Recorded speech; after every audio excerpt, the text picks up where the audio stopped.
Cukup nggak selama ini gitu modalnya? Cukup, Bu. Cukup bersyukur.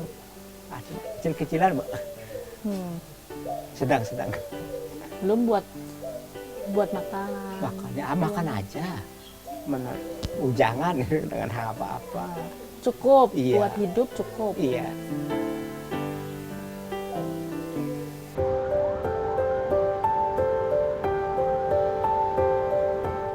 Nenek, mana yang nenek rasakan sakit nih? Yang mana yang sakit? Sehari nggak mesti makan gitu. Kenapa kamu yang nggak makan?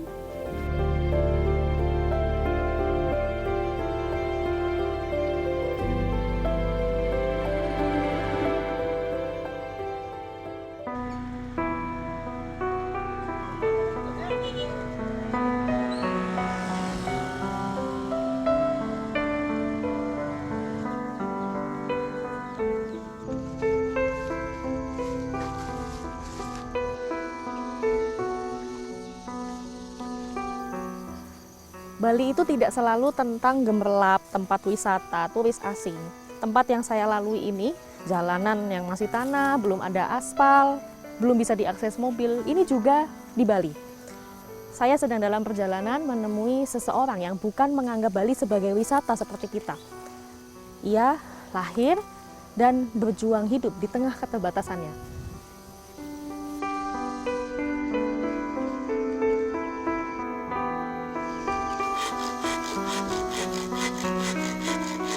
Gerakan Yase cekatan, seakan tangan dan kakinya lengkap. Yase telah hafal gerakan tangan seperti apa yang membuat bambu terpotong sempurna. Pekerjaan ini telah dijalaninya sedari muda.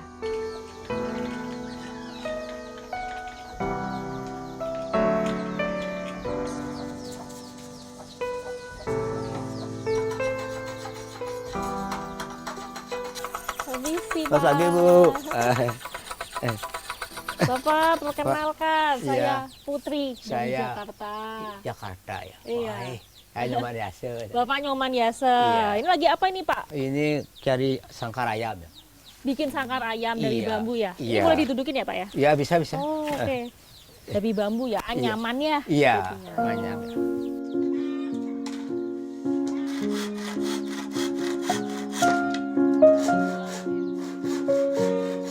Berarti ini Bapak kerjakan sendiri semuanya ya? Iya, semua sendiri. Ini bambu dapatnya bagaimana? Beli ya. Oh, beli. Ah. Oh, beli di orang itu. Iya. Ada yang tebangkan. Iya. Belinya berapa? Jadi 5.000. 5.000. Iya. Satu batang. Satu batang. Hmm. Ongkosnya nebang 5.000. Oh, bayarin ke orang. Iya, memburu hang ya, memburu hang. Oh, Oke, jadi itu 10.000 satu batang. Oh. Itu Mbak. Duluan saya bisa nebang. Oh, ini saya kan usia saya ngurangin saya memburu hang, nebang. Sing itu.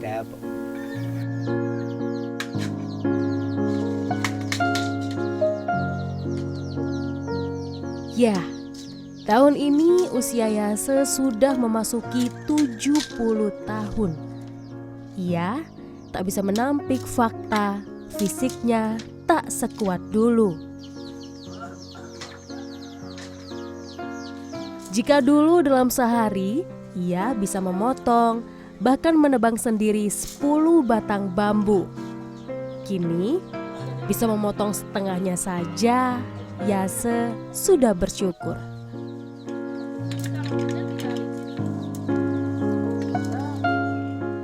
Apalagi Yase tak perlu jauh-jauh pergi dari rumah untuk memotong bambu.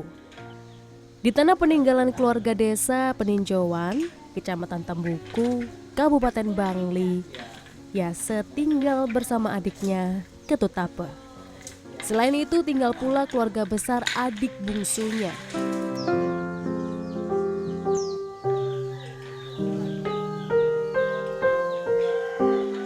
Setelah bambu dipotong, pekerjaan masih berlanjut.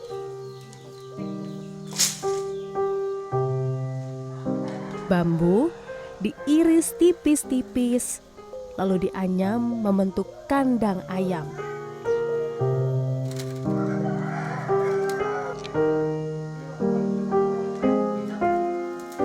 Butuh waktu 2 hari untuk membuat 1 kandang ayam. Kandang buatan Yase dijual ke pengepul di pasar. Atau terkadang ada saja yang datang langsung ke rumah dan memesan. Itu gede. Jadi bikin terus itu selalu laku ya Iya, selama ini. iya, ya? iya. Syukurlah ya. Yang Jadi penting gitu. ada modalnya, penyalin, ngerotan tuh saya di Besan, di Badung, di Denpasar. Bayarnya berapa itu? Bisa 300. 300.000. Iya, beli bahannya. Terus Iya. 300.000 itu udah bisa langsung dipasang. Udah saya masang keroton kiloan ya. Oh berarti kalau buat kandang ini buat dapat 50.000 atau 45 kalau ditaruh di warung, itu modalnya lumayan dong. Bapak harus keluar 300.000 buat beli lis. 6 bulan. Setiap 6 bulan. Iya. Tapi pelet bambunya beli juga. Beli buka bambunya. Cukup nggak selama ini gitu modalnya? Cukup lah cukup. Kecil-kecilan, Mbak. Sedang. Belum buat makan. Makanya makan aja. Ujangan dengan apa-apa. Cukup Iya. buat hidup cukup. Iya.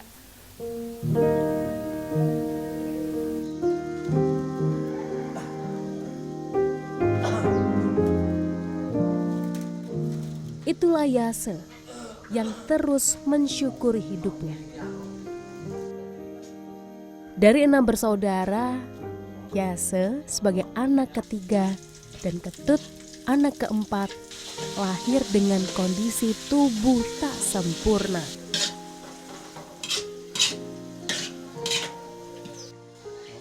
Namun sama seperti Yase, Ketut adalah pribadi yang mandiri. Ialah yang bertugas memasak di keluarga.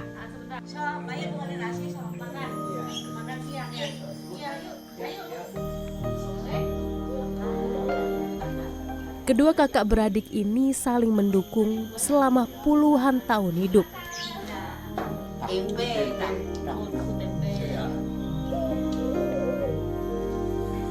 Waktu mengandungnya ada cerita nggak dulu orang tua ada sakit? Ada ibu saya. Lika dan ini. Lika. Belingan itu Lika. Ini saya cacat keluarnya itu.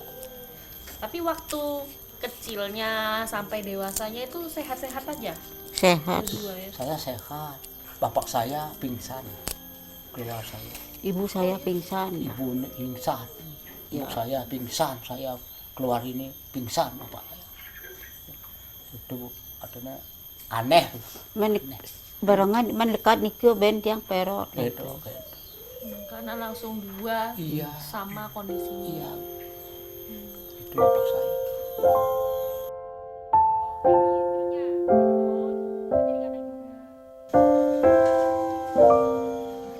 Ya, ini kelempuyangan. Ibu yang Sakit, Iya. terus minum obat. Lu terus. Di sini obat. Wah, disimpan di sini lagi. Orang tua budak. Ini minumnya berapa kali?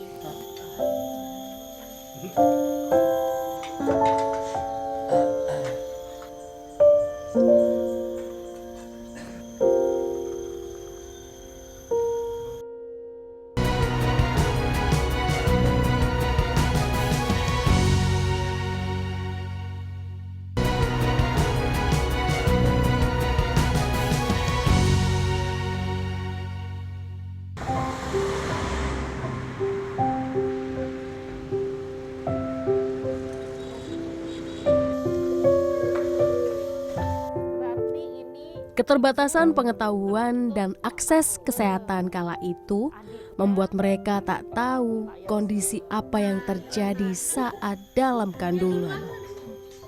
Yang pasti, keluarga dan masyarakat sekitar mereka tak pernah memandang sebelah mata. Yase dan adiknya justru menjadi teladan semangat hidup. Kini saling menopang di hari tua menjadi tujuan mereka. Kalau Bu Ketut gimana? Sehat-sehat juga atau ada keluhan apa sakit? Ya, Dah sehat-sehat aja. tensi aja ya. Tensi aja ini. Tensi Ini ya. anu, Tensi. ini bukan Apa? keras, Tensi pendek. satak molas Bu. Tensinya. Tensinya tinggi, Iya. Ini kelempuyangan. Tempoyangan. Kan. sakit, Iya. terus minum obat. Oh, Ya. lu terus. Di sini obatnya. Wah, Oh. disimpan di sini ya gitu. Tuh, betul. Ini minumnya berapa kali? Begitu itu. Ini kisi pengkalih.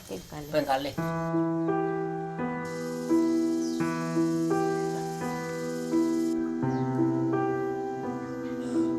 Yase dan Ketut beruntung.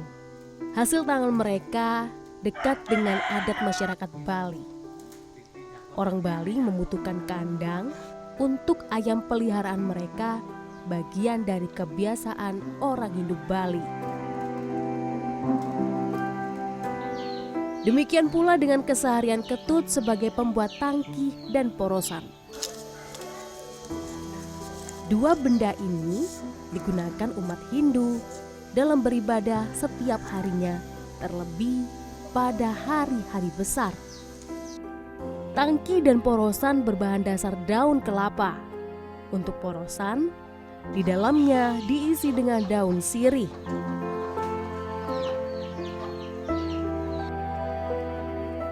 Untuk membeli bahan, Apa ini? Ketut dibantu oleh keponakannya. Keponakannya inilah yang juga mengantarnya berobat. Setiap satu karung tangki atau porosan dijual dengan harga Rp20.000. Uang ini bisa didapat setelah Ketut berhasil membuatnya dalam seminggu. Banyaknya tangki dan porosan yang berhasil dibuat juga sangat bergantung dengan kemampuan fisik Ketut yang semakin menurun. Kedua kakak beradik ini punya kesamaan, yakni tak mau berpangku tangan dengan kekurangan di badan. Oh, mau dijual? Oh, dijualnya ke pasar ya yang tadi cerita itu ya? Oh, saya boleh ikut nggak? Boleh. Pengen tahu cara jualnya. Oke, cara bawanya gimana nih, Bli? Wah, bisa nggak ya, Ceh? Bisa nggak ya? Biasanya gini ya? Iya. Saya bantuin jualan ya. Inilah perjuangan mau jual kandangnya Pak Yase. Tapi memang dari kisah Pak Yase kita belajar ya bahwa perjuangan seperti Pak Yase itu tidak berjalan sendirian di dunia ini gitu. Karena Pak Yase tinggal bersama keluarganya. Ini ada keponakannya ya yang selalu bantu Pak Yase di segala kehidupannya gitu, termasuk untuk pekerjaannya gitu. Jadi ini aman nggak ya kalau bawanya gimana sih? Gini ya? Oke. Baiklah. Oke, sudah. Mudah-mudahan aman ya. Wah, gerimis lagi. Mana aja ya? Iya, oke.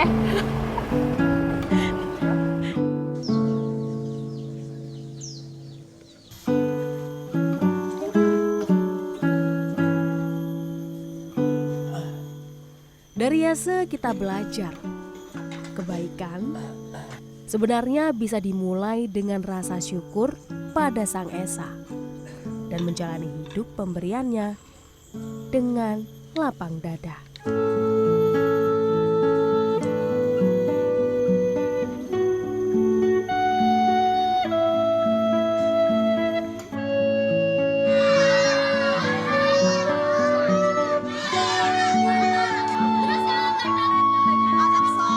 Dari video yang saya upload di platform TikTok, video itu tuh naik atau FYP yang dimana videonya ini banyak orang-orang pengen ayo yuk kita sama-sama buat kebaikan, kita sama-sama berbagi. Hutan yang lebat itu ada mencari yang terbelah.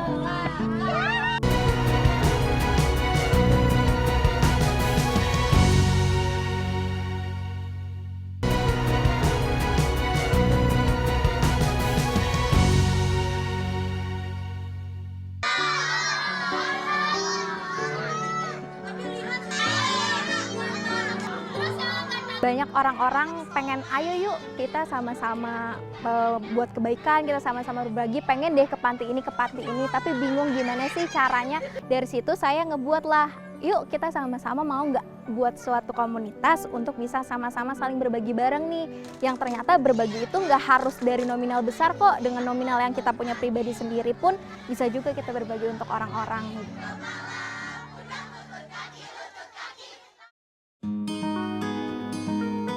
Hasil survei dari CSIS menyebut generasi milenial dan generasi Z ini banyak menghabiskan waktu luang mereka dengan kegiatan olahraga atau menonton film dan mendengarkan musik. Apalagi dengan masifnya teknologi saat ini, generasi muda ini tidak bisa jauh dari yang namanya gadget. Tetapi berbeda dengan sekelompok anak muda di Jakarta berikut ini.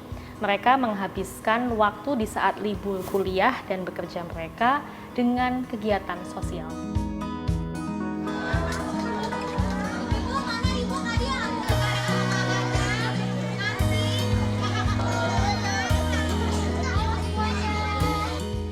Anak muda memang masanya mencari jati diri. Kadang dapat lingkungan yang penuh hura-hura, atau sebaliknya mendapatkan pengalaman sosial yang penuh rasa syukur.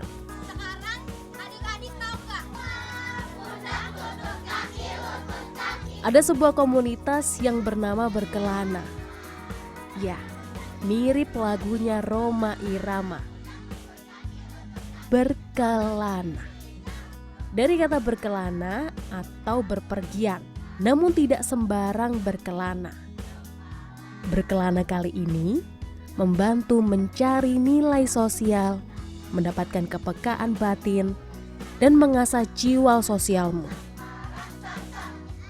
Inilah yang diinisiasi 3 sahabat, Alvira Aulia Ahmad, Mutiara Febriana, dan Nanda Bila Irawan, hingga terwujud sebuah komunitas berkelana. Awalnya ketiganya melakukan kegiatan dan dipublikasikan di media sosial. Dan kegiatan mereka viral di media sosial. Sehingga banyak diapresiasi orang. Dengan kekuatan media sosial, ketiganya kemudian mengajak teman seusianya untuk melakukan kegiatan sosial lainnya. Dari video yang saya upload di platform TikTok, video itu tuh naik atau FYP, yang dimana videonya ini banyak orang-orang pengen ayo yuk kita sama-sama buat kebaikan, kita sama-sama berbagi, pengen deh ke panti ini, tapi bingung gimana sih caranya ke sana, ya cara memulainya gimana cara izinnya, terus cara ngumpulin uangnya, kayak gitu. Jadi dari situ saya ngebuat lah, yuk kita sama-sama mau nggak buat suatu komunitas untuk bisa sama-sama saling berbagi bareng nih. Yang ternyata berbagi itu nggak harus dari nominal besar kok, dengan nominal yang kita punya pribadi sendiri pun bisa juga kita berbagi untuk orang-orang gitu.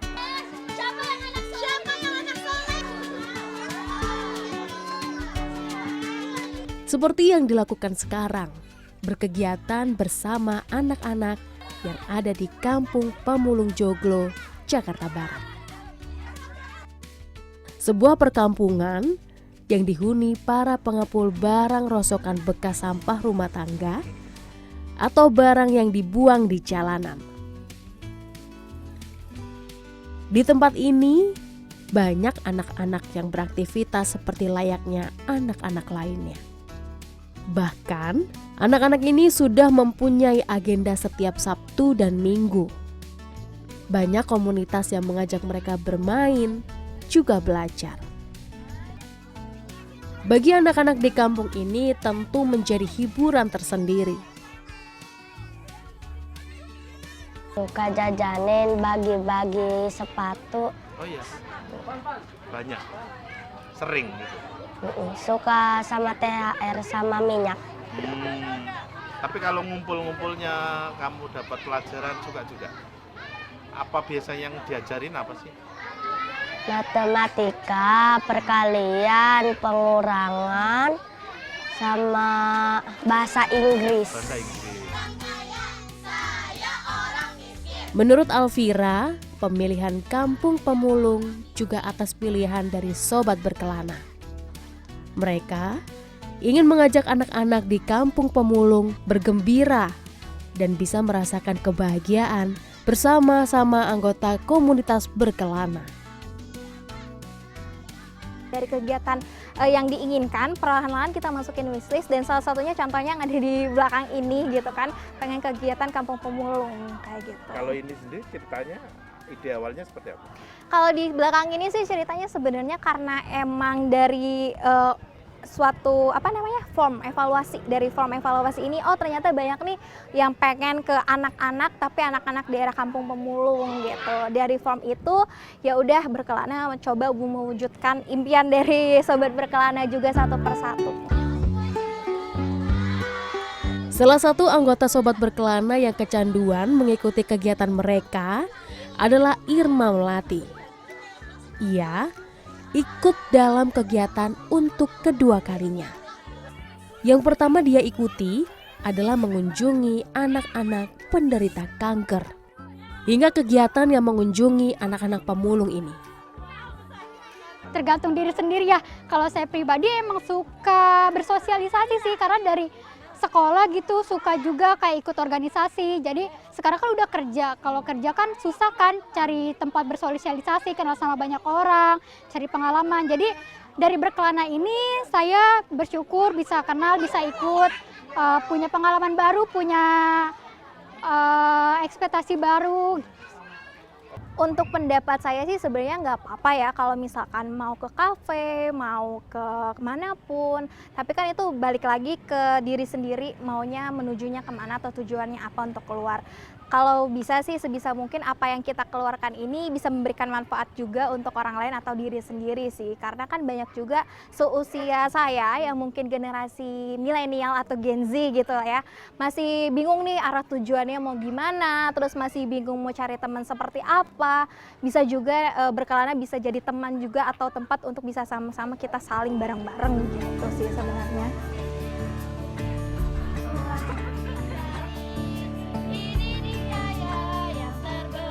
Bagi para generasi muda yang ingin turut ikut dalam kegiatan sosial di lingkungannya, bisa dimulai dengan bergabung dengan organisasi sosial maupun menginisiasinya. Karena sejatinya kebaikan bisa dimulai dari hal kecil di lingkungan masing-masing.